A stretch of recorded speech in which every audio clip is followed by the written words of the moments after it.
How to add Afterpay to Shopify. Hello guys and welcome to the channel. In today's video, I will be showing you how to add Afterpay to Shopify. This is a quick and easy tutorial, so please keep on watching. First, open the Shopify website and log into your account.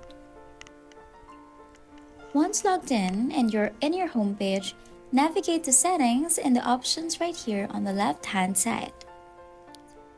Once you're in the Settings page, navigate to Payments and click on it.